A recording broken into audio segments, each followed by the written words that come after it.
You'll hate me for saying this, but Timothee Chalamet is right regarding the state of opera and ballet. In fact, ballet I'm going to put to one side because I think the situation is different. I think it's thriving at the moment.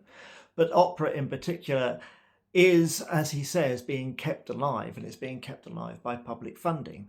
The Paris Opera gets 77% of its funding from the state. The Met Opera is in a financial crisis. Covent Garden at the last round of the Arts Council funding got 22 million, and Glyndebourne Opera no longer tours because it doesn't get enough money from the Arts Council.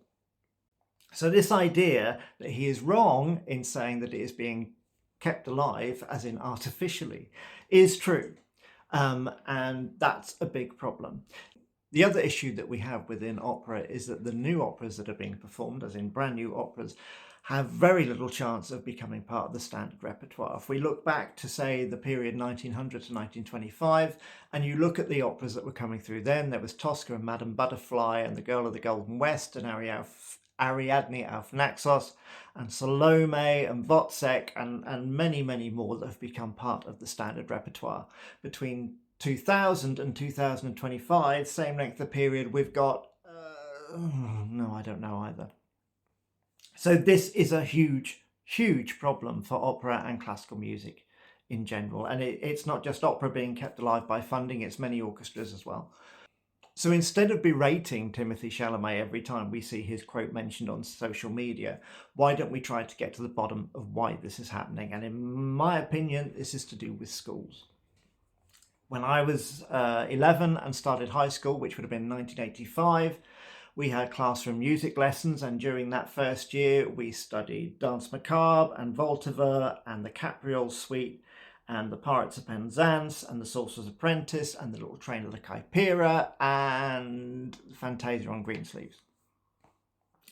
At the same time, everybody in the school was given the opportunity to learn an instrument if they wanted to, which then exposed them to more classical music as they went through the various orchestras. And some of them at my school, I was lucky to say, were very good.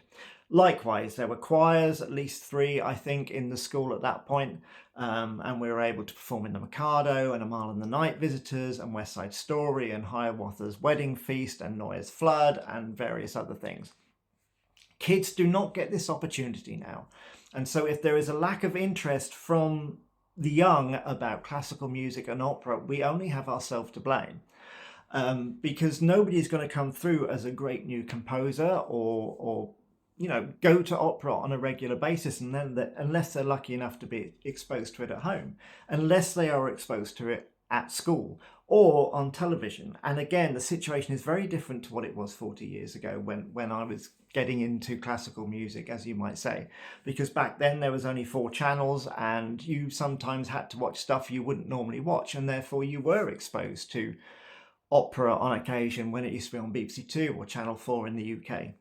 And therefore we have taken these opportunities away. The school curriculum for classroom music lessons is soul destroying. I looked it up tonight. It's appalling. So instead of going off on one every time we see Timothee Chalamet, we need to admit the fact that he is correct. Opera particularly, and classical music in general, is being kept alive artificially by funding. And if the wrong government gets into power in the UK, I'm afraid that the life support will be turned off completely.